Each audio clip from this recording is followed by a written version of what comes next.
Breaking news, D.C. police say they've got a suspect in custody after the person walked into the Comet Ping Pong restaurant in Northwest armed with an assault rifle and fired one or more shots into the floor. Now, this all happened around 3 this afternoon near the intersection of Connecticut and Nebraska Avenues, and fortunately, no one was injured. We have live team coverage for you tonight, and we're going to start with WUSA 9's Stephanie Ramirez, who's been on the scene the last couple of hours. So, Steph, what do we know right now?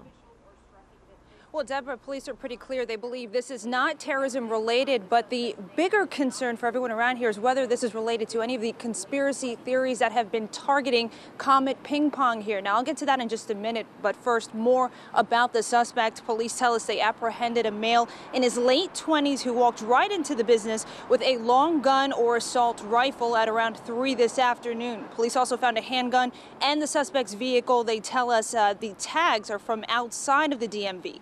This all happened in the same restaurant that online has been the target, actually, of several conspiracy theory videos. Those posts claim Comet Ping Pong, their basement, which they reportedly don't even have, is the center of a child sex slave ring organized by Hillary Clinton and a campaign ad. Those theories have been called absurd. The police chief knows all about it. We're aware of that, and right now we have nothing to tie it into those, those concerns that have been raised on social media. We're going to work with the businesses to make sure that they're comfortable in running their businesses. You know, for anyone who comes up to this part of the city, this is a very, very safe part of the city. Yeah, and that second part there, he was answering questions of concerns about other businesses and their concerns for threats and safety in the area. We know Comet here, they also had security at a live music event they had over the weekend, according to a Facebook post. Thankfully here, again, though, no injuries. On Connecticut Avenue, Stephanie Ramirez, WUSA 9. Thank you so much, Stephanie. And this was all happening as people were at Comet and also next door at other restaurants. And people ran outside seeking refuge next door. Our Nikki Burdine talked with some of the people who watched this all unfold. So, Nikki, what can you tell us? What are they saying tonight? Well, Deborah, I just got off the phone with the man who was actually inside Comet when this all happened. He said he was there with his family, enjoying pizza, playing ping pong, when he and his wife saw a man walk into the restaurant, and they saw the weapon on him. Now, strangely enough, he said his first reaction was not that this was a man who was a threat. He said his first reaction was this man was extra security because he knew about all the threats they had been getting here. So they first thought that this man was supposed to be here, and then they saw the long gun hidden underneath his coat, and staff members came rushing out, escorting out all the employees and all the people here inside the restaurant, sending them to the sidewalk.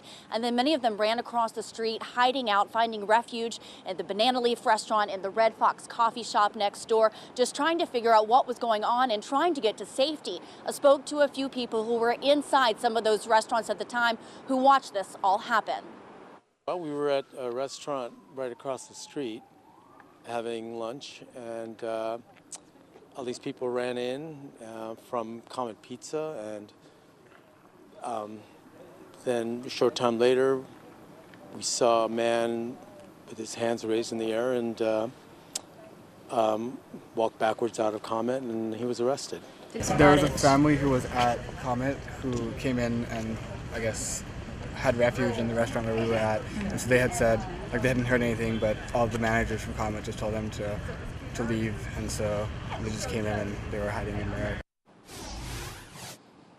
Everyone I spoke to who was either here inside the Comet restaurant or in other restaurants say they were definitely terrified by what was happening, but they said it will not keep them from coming back here and supporting this restaurant, and say they're actually very angry that this happened, that their families were subjected to this, and that one of their favorite restaurants was the subject of this attempted attack. We're live in D.C. I'm Nikki Burdine, WUSA 9. Some scary moments, Nikki. Thank you so much, and we'll keep you updated on this, of course. When breaking news happens, you're going to want to have our free WUSA 9 app. You can get updates anytime right on your phone. And some more new news, breaking news actually at this hour. It's off. The U.S. Army Corps of Engineers says It will not grant an easement for the Dakota Access Oil Pipeline in southern North Dakota. Construction of the four-state, $3.8 billion pipeline have been the subject of months of protests. The Standing Rock Sioux Tribe and other opponents argued the pipeline threatens a water source and cultural sites. Protesters set up an encampment near the construction site. The federal government says they must vacate that camp by tomorrow. And today, Assistant Secretary for Civil Works Joe Ellen Darcy says the decision not to grant the easement was based on the need to, quote, explore alternate routes for the pipeline's crossing. Well, there's new information tonight in that deadly attack on a Spotsylvania County gas station clerk. Police have arrested 50-year-old David Jr. Washington. The Sheriff's Department says Washington entered the Sunoco station on Jefferson Davis Highway just after 1:30 Saturday morning and beat the clerk with a large piece of wood before taking cash from the register. That clerk, 54-year-old Saleh Youssef Abouke, died at the scene. Washington has been charged with first-degree murder, robbery, and grand larceny. He is being held without bond. Okay, switching gears right now. The rain is moving in tonight, and later this week, it's going to get pretty cold. Howard Bernstein with more right now. Howard. Yeah, compared to what I'm expecting for Friday and Saturday, yeah, it's kind of comfortable out here. By then, we're going to be stuck in the 30s for highs. The thing I'm watching right now for later this evening, this rain down in the Carolinas coming through the Tennessee Valley. That's snow from Ohio north into the Great Lakes. Locally, we're starting to see some of this rain, or maybe a little bit of mix, because there's been some sleet mixed in as well, just approaching the Harrisonburg area. So we got plenty of time if you still have things to do this evening before this moves in. Probably 10, 11 o'clock, I think, is when things will begin around here. Temperatures, 30s and 40s, but it is cold enough. You notice that was 30 in Oakland, so we're going to have maybe some problems out there. Locally, we're really running between 40 and 45 right now. But out to the west, top of the Blue Ridge, the higher elevations in western Maryland and West Virginia, we have winter weather advisories in effect until 6 a.m. So maybe a little snow and sleet, some light icing. Shouldn't be a big deal, and everything, I think, is going to be over with by dawn for the most part. Tomorrow, sun's going to return with highs in the 50s, and I'm thinking this will be the nicest day of the week, Monday, that is. Seeing a few with the rest of the forecast. Deborah. Thank you so much, Howard. Well, developing now, the number of confirmed deaths in that Oakland, California warehouse fire now stands at 33. Fire investigators say they expect to find more victims as crews comb through the charred remains of the building. The fire started during a dance party Friday night inside a warehouse that had been converted into an artist's studio. Well, Donald Trump widens his search for a Secretary of State. Trump advisor Kellyanne Conway told reporters today that the president-elect is considering more than 4 potential candidates previously announced. That expanded search is said to include former UN Ambassador John Bolton and former Utah Governor and Ambassador to China Jon Huntsman. ExxonMobil CEO Rex Tillerson and Senator Joe Manchin of West Virginia are also said to be on the list. A number of people that we may not have thought wanted to leave, very lucrative private industry positions to go and serve the government, and they are coming forth now and expressing interest. Meantime, the Associated Press is quoting sources close to the transition as saying Trump is actually moving away from 2 candidates previously said to be on the short list, Mitt Romney and former New York City Mayor Rudy Giuliani. Still under consideration, Foreign Relations Committee Chairman Senator Bob Corker of Tennessee and former CIA Director and retired General David Petraeus. Well, still ahead, Cubans mourn the loss of their late president, Fidel Castro. He was laid to rest today at the age of 90. Plus, the latest on our breaking news out of Northwest D.C. A man walks into the Comet Ping Pong Pizza restaurant with an assault rifle. At least 1 shot was fired. No one was hurt. The suspect's in custody. We'll be right back.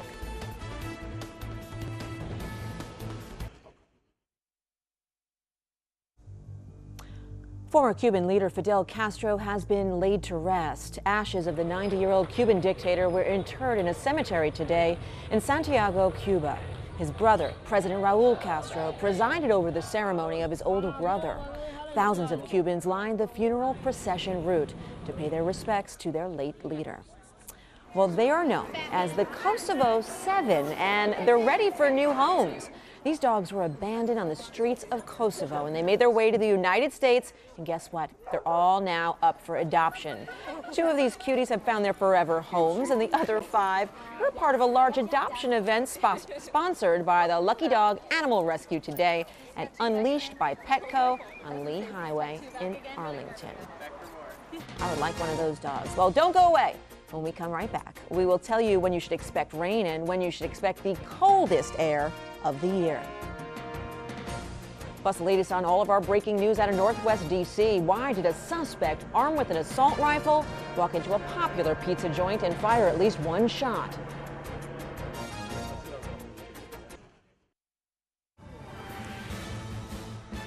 Breaking news, D.C. police say businesses on Connecticut Avenue are safe and the streets are open after some scary moments this afternoon.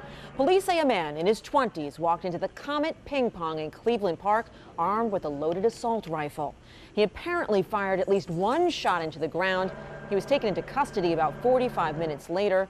Police say there's no reason to believe this is terror-related. They also say they cannot tie this incident to recent threats against Comet, following a fake news report that accused that restaurant of running a child sex slave ring organized by Hillary Clinton and her former campaign manager. Always watching, always tracking. WUSA 9's First Alert Weather, DC's most accurate. Okay, when are we going to see that rain? Probably 3-4 hours from now. Okay. So we should get through much of the evening, and the good news is most of it will be gone by morning. I like that. And tomorrow it's going to be okay. I'll be here all night, so. Yeah, let's get you going. If you're still going out tonight, heavier your coats. It only got into the 40s, upper 40s for highs today. As we look at things right now, there's your Kennedy Center looking good on our Michael and Son weather camera. We are sitting at 45 degrees with a wind out of the south at 6. And that was really the key today. The winds were so much less than what we've been dealing with. So it kind of felt good, even though there wasn't a lot of sunshine. See temperatures down into 39 already in Martinsburg and Gaithersburg. It's 43 at Pax River, 39 at Front Royal. And in the mountains, we are below freezing, and that's a problem because we've got some rain coming in, and that may come down with a little bit of sleet or a couple of wet flakes in the higher elevations out in the mountains and also parts of the Blue Ridge here. So winter weather advisories up for those few locations. There's going to be less than an inch of a snow sleet mix and maybe even some light icing, but I think most of it falls overnight. Hopefully there won't be too many issues. You see the snows that are falling up across the Great Lakes here, Indiana and Ohio. We've got the rain down well to the south and west now, and high pressure gave us the lighter winds today, but it's not going to block the rain from coming in. So here we are at 10 o'clock, rain knocking on the doorstep of D.C., and yes, we've got those pockets of pink showing up in the mountains. That's that wintry mix, and in Pennsylvania, the blue is snow, so north of the Turnpike, it's going to be 1, 2, maybe locally 3 inches up there overnight into tomorrow morning. Here we are at 2:30. Notice the rain on top of us, but by 6 a.m., just about all of it has scooted off to the east and it's pulling away, leaving us in good shape on Monday. And then another system will be arriving Tuesday after the morning commute. Looks like it'll be here by midday and with us for the afternoon and evening. So yellow weather alert for Tuesday because of the commute. Definitely going to be impacted. Look at these temperatures. That's a minus 36 in Arctic Village, aptly named there, minus 29 at Fairbanks. They were 34 below a couple hours ago.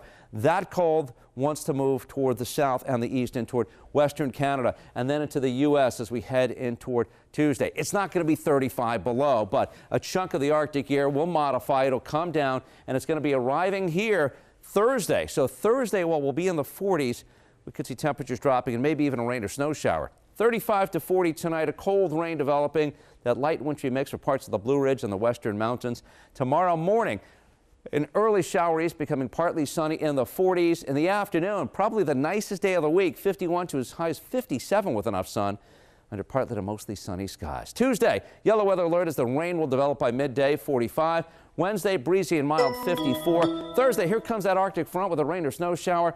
Flurries on Friday, 38. Saturday, cold, and Sunday a little bit better in the mid-40s. Did you say flurries? Yeah. Yes. Oh, boy. He did. How are our guys doing? Speaking of flurries, a lot of points here in the second half. Redskins taking on Arizona. Now the Redskins need this one. We got an update on the burgundy and gold next in sports.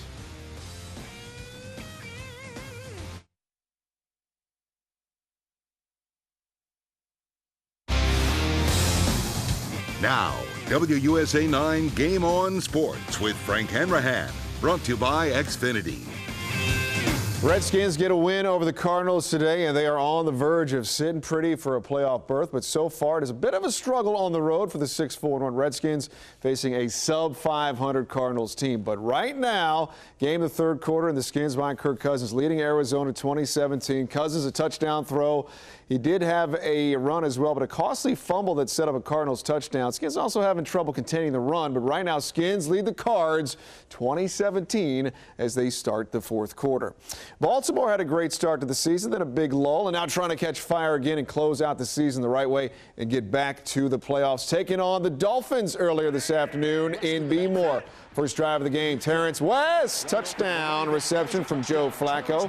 Second week in a row, the Ravens have opened the game with the touchdown. Quick start for the Birds, up 7-zip. Also in the first quarter, it's Flacco again.